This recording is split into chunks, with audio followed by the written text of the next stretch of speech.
ഇറാനെതിരെ കടുത്ത തീരുമാനങ്ങൾ എടുക്കുമ്പോഴും നെതന്യാഹു ലോക സമാധാനം നിലനിർത്താൻ പ്രവർത്തിക്കുന്ന നേതാവാണ് എന്ന് ഒരിക്കൽ കൂടി തെളിയിക്കുകയാണ്. അതാണ് ഇപ്പോൾ അദ്ദേഹം സ്വീകരിച്ചിരിക്കുന്ന ഒരു തീരുമാനത്തിലൂടെ വ്യക്തമാകുന്നത്. അത് ലോകരാഷ്ട്രങ്ങൾക്ക് ആശ്വാസമാവുകയാണ്. പശ്ചിമേഷ്യയെ ആകെ വിഴുങ്ങുന്ന ഒരു സമ്പൂർണ്ണ യുദ്ധത്തിലേക്ക് നീങ്ങാതെ ഇറാന്റെ ഊർജ്ജ നിലയങ്ങളെയും വാതകപ്പാടങ്ങളെയും ആക്രമണ പരിധിയിൽ നിന്ന് ഒഴിവാക്കാൻ ഇസ്രായേൽ തീരുമാനിച്ചിരിക്കുകയാണ്. ഇറാന്റെ മിസൈൽ ആക്രമണങ്ങൾക്ക് തിരിച്ചടി നൽകുമെന്ന് ഉറപ്പിച്ചു പറയുമ്പോഴും ആഗോള എണ്ണ വിപണിയെ തകർക്കുന്ന നീക്കങ്ങളിൽ നിന്ന് ഇസ്രായേൽ പ്രധാനമന്ത്രി നെതന്യാഹു തൽക്കാലം പിന്മാറിയിരിക്കുന്നു. ഇറാനിലെ ആണവ നിലയങ്ങളോ ഊർജ്ജ സ്രോതസ്സുകളോ ലക്ഷ്യം വെക്കുന്നത് മേഖലയെ വൻ ദുരന്തത്തിലേക്ക് നയിക്കുമെന്ന് ഡൊണാൾഡ് ട്രംപ് ഉൾപ്പെടെ മുന്നറിയിപ്പ് നൽകിയിരുന്നു. ഊർജ്ജ മേഖലയ്ക്ക് പകരം ഇറാന്റെ സൈനിക താവളങ്ങളെയും മിസൈൽ വിക്ഷേപണ കേന്ദ്രങ്ങളെയും മാത്രം ലക്ഷ്യം വെച്ചുള്ള കൃത്യമായ ആക്രമണത്തിനാണ് ഇസ്രായേൽ ഇപ്പോൾ പദ്ധതിയിടുന്നത്. ഈ നിലപാട് മാറ്റം താൽക്കാലികമായ ഒരു ആശ്വാസം നൽകുന്നുണ്ട് എങ്കിലും പശ്ചിമേഷ്യയിലെ സാഹചര്യത്തിന് മാറ്റമൊന്നുമില്ല. ഇസ്രായേലിന്റെ ഏത് നീക്കത്തിനും മറുപടി നൽകും എന്ന് തന്നെ ഇറാൻ ആവർത്തിക്കുകയാണ്. പക്ഷേ അങ്ങനെ ഒരു മറുഭീഷണി ഉണ്ടാകുമ്പോൾ സ്വന്തം സുരക്ഷ ഉറപ്പാക്കാൻ ഏത് പരിധിവരെയും തങ്ങൾ പോകുമെന്ന് ഇസ്രായേലും പറഞ്ഞിട്ടുണ്ട്.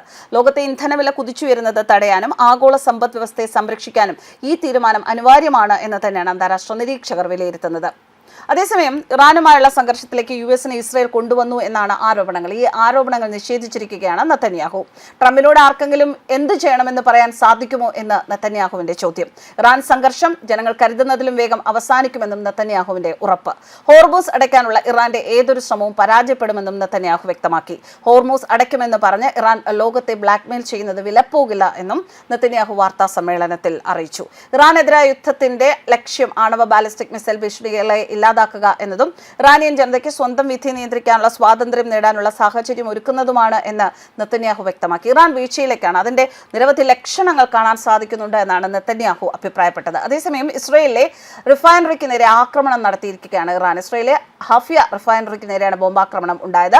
ഇറാൻ യുദ്ധത്തിലേക്ക് അമേരിക്കയെ ആരും വലിച്ചിഴച്ചതല്ല എന്ന് ഇസ്രായേൽ പ്രധാനമന്ത്രി ബെഞ്ചമിൻ നെതന്യാഹുവിന്റെ വാക്കുകൾ ട്രംപിനെ ഒരു യുദ്ധത്തിനായി ആർക്കെങ്കിലും നിർബന്ധിക്കാൻ സാധിക്കുമോ എന്ന വാക്കുകൾ അത് മറ്റൊരു ആശങ്കയാണ് ഉണർത്തുന്നത്. ട്രംപിനെ ആരും പറഞ്ഞ് ഇനി യുദ്ധത്തിൽ നിന്ന് പിന്തിരിപ്പിക്കാൻ സാധിക്കുകയില്ല എന്ന ഒരു സൂചന തന്നെയാണ് കാണിക്കുന്നത്. ഉപദേശിക്കാൻ ആർക്കെങ്കിലും കഴിയും എന്ന് ആരെങ്കിലും കരുതുന്നുണ്ടോ?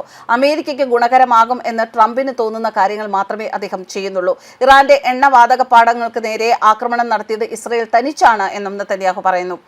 അസലുയ ഗ്യാസ് കോമ്പൗണ്ട് ആക്രമിച്ചത് ഇസ്രായേൽ തനിച്ചാണ്. ഇനിയൊരു ആക്രമണം നടത്തരുത് എന്ന് പ്രസിഡന്റ് ട്രംപ് ആവശ്യപ്പെട്ടിട്ടുണ്ട്. അതുകൊണ്ട് തന്നെ ഞങ്ങൾ ഇനി അവിടെ ആക്രമിക്കില്ല എന്നും നെതന്യാഹു പറയുന്നു. ഇറാനുമായുള്ള യുദ്ധത്തിൽ ഇസ്രായേലും അമേരിക്കയും വിജയിച്ചുകൊണ്ടിരിക്കുകയാണ് എന്നും ആളുകൾ വിചാരിക്കുന്ന അത്രയും യുദ്ധം നീണ്ടുപോകില്ല എന്നും അദ്ദേഹം കൂട്ടിച്ചേർത്തു. മിസൈൽ നിർമ്മിക്കാനുള്ള ഇറാന്റെ ശേഷിയെ ഞങ്ങൾ പൂർണ്ണമായും ഇല്ലാതെയാക്കുകയാണ്. യുറേനിയം സമ്പുഷ്ടീകരിക്കാനുള്ള ഒരു ശേഷിയും ഇറാൻ ഇപ്പോൾ ബാക്കിയില്ല. ബാലിസ്റ്റിക് മിസൈലുകൾ ഉണ്ടാക്കാനും അവർക്ക് സാധിക്കില്ല എന്നും നെതന്യാഹു പറഞ്ഞു. നെതന്യാഹുവിന്റെ പ്രസംഗം പുറത്തുവന്ന മണിക്കൂറുകൾ പിന്നിടുന്നതിന് മുൻപ് ജെറുസലേമിലും ഇസ്രായേലിന്റെ ഹൈഫയിലെ റിഫൈനറിയിലും ഇറാന്റെ കനത്ത മിസൈൽ ആക്രമണവും ഉണ്ടായി. എന്തായാലും ഇനി വാതകപ്പാടങ്ങളിൽ ആക്രമണം നടത്തരുത് എന്ന് താൻ നെതന്യാഹുവിനോട് ആവശ്യപ്പെട്ടിട്ടുണ്ട് എന്ന് ട്രംപ് പറയുന്നുണ്ട്. പക്ഷേ ഊർജ്ജവില നിയന്ത്രണം വിട്ട് കുതിച്ചുയർന്നതോടെ ട്രംപിന്റെ പ്രതികരണം ലോകം ആശ്വാസത്തോടു കൂടിയാണ് കാണുന്നത്. ഏറ്റവും വലിയ പ്രകൃതിവാതക പാടമായ ഇറാനിലെ സൗത്ത് പാസിൽ കഴിഞ്ഞ ദിവസമാണ് ഇസ്രായേൽ ബോംബിട്ടത്. എന്തായാലും ഖത്തറുമായി പങ്കിടുന്നതാണ് ഈ വാതകപ്പാടം. തിരിച്ചടിച്ച ഇറാൻ ഖത്തറിലെ റാസ് ലഫാനിൽ വൻ ആക്രമണവും നടത്തി. നികത്താൻ കഴിയാത്ത നഷ്ടമുണ്ടായി എന്ന് ഖത്തർ സ്ഥിരീകരിച്ചതിന് പിന്നാലെ വാതകവിലയും കുതിച്ചുയർന്നു. നേതാക്കന്മാർ ഇങ്ങനെ പറയുമ്പോഴും അത് എത്രത്തോളം സാധ്യമാകും എന്ന ആശങ്ക ജനങ്ങൾക്ക് ഉണ്ട് എന്നതും വാസ്തവമാണ്. Iran revolutionary ഗാർഡിന്റെ മുന്നറിയിപ്പുകളുമുണ്ട്. ഖത്തറിലെയും സൗദിയിലെയും യുഎയിലെയും റിഫൈനറികളുടെ പേരുകൾ സഹിതമാണ് അവർ മുന്നറിയിപ്പ് നൽകിയത്. ഇതോടെ ഇസ്രായേലിനെതിരെ ഒമാനും യുഎഇയും രംഗത്തെത്തി. ഇറാനിൽ നടത്തിയ ആക്രമണം ശരിയല്ല എന്ന് അപലപിക്കുന്നു എന്നുമാണ് ഗൾഫ് രാജ്യങ്ങളുടെ പക്ഷം. സംഘർഷം രൂക്ഷമായി തുടരുന്നതോടെ ക്രൂഡിന്റെ വില ബാരലിന് $100 മുകളിലാണ്. ഗൾഫ് രാജ്യങ്ങളുടെ എതിർപ്പും ആഗോള ഇന്ധന വിപണിയിലെ വിലക്കയറ്റവും കടുത്ത സമ്മർദ്ദമാണ് യുഎസിനും ഇസ്രായേലിനും ഏൽപ്പിക്കുന്നത്. ന്യൂസ് ഡെസ്ക് കർമ്മ ന്യൂസ്.